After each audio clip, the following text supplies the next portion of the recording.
Well.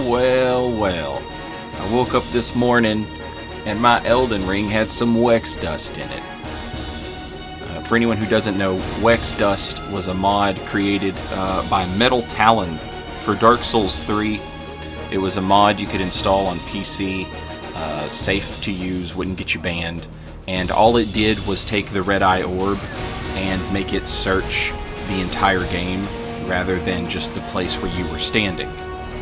Awesome mod. And then I believe it was Luke Yui who made it for Dark Souls 2 and Dark Souls 1. And we have it in Elden Ring. It's just in the game. When you attempt to use a finger, as you can see, you can search close or you can search near and far. And if you search near and far, the game, it'll take some time and it'll look. Here's the build I'm using, 77 with plus 12 equipment.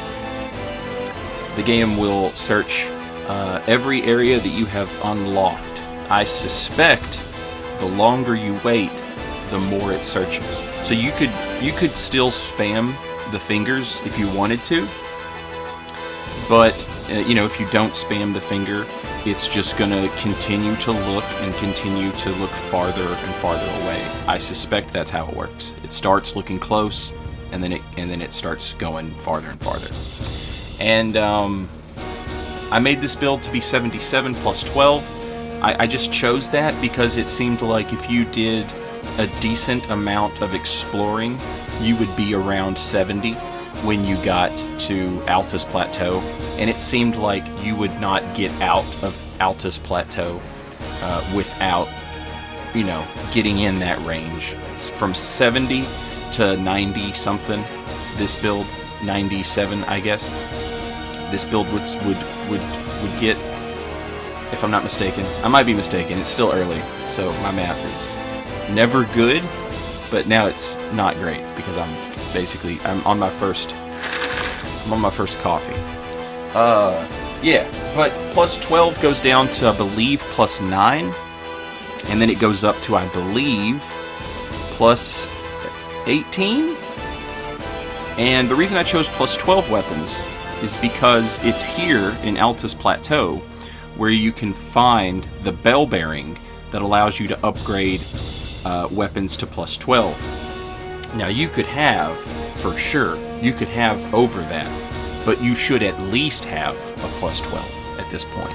So my damage is a little low on this build. I think I might take it up now that activity has been fixed. I might take it up to plus 15.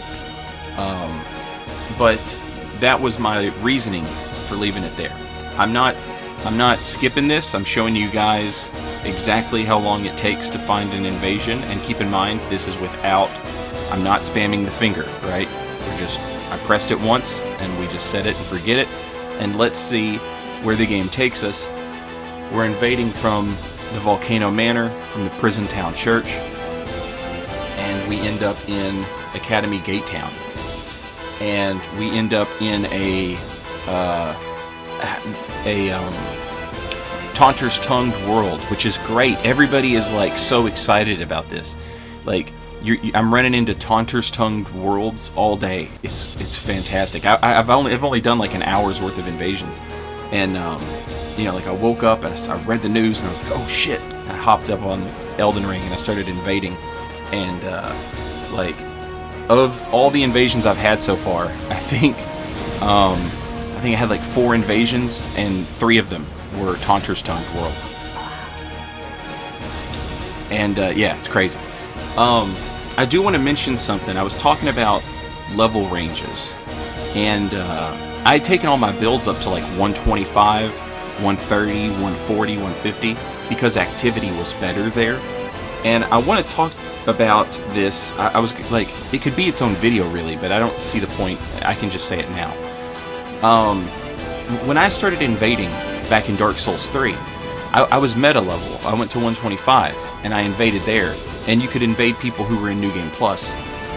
They were all over the place, but Dark Souls 3 was a much more linear game, and so and there were prizes and goodies for going into New Game Plus, which Elden Ring doesn't have, unfortunately. That's something they should definitely consider adding. You know, change it up. Put some different prizes in here. Move enemies around in New Game Plus. For the love of God, do something. Anyway, Dark Souls 3, people played New Game Plus to go get those rings, to go get those goodies, and it's a much more linear game. It's a much smaller game. So you found invasions in New Game Plus. I was level 125, meta level. I thought everybody was 125. I thought they were playing at meta level just to, you know. But what occurred to me as I played more was, you know, these people are not actually at meta level. They might be, but they're not there on purpose. It just takes longer to get out of that range. You know, if you're level 15, you're only level 15 until the next time you fight a boss. And now you're level 18, 19, 20, right? If you're level 125, you're level 125 for a minute. It takes a lot to get to 126. So if you're 125, you're just in that range. And you're not in that range on purpose, that's just where they are. They're in that range up until, like, you know, 150 or something like that. And so think about how long it takes to get out of the range. You know, if you're 125, you're invading down to 100 and up to 150. Think about how much Elden Ring you would have to play to get higher level than that. It would take a while, right? And I think that that's something, you know, so when I level my characters up and they go to 120, 130, 140, that's not necessarily because that's where people are choosing to play. It's just where they're at for a longer period of time. I hope that I've made that point clear, what I'm trying to say. I hope that I've, But anyway, that's neither here nor there. Elden Ring in Wexdust. Let's go. Let's just go. I'm already there. I'll see you next time. Later, y'all.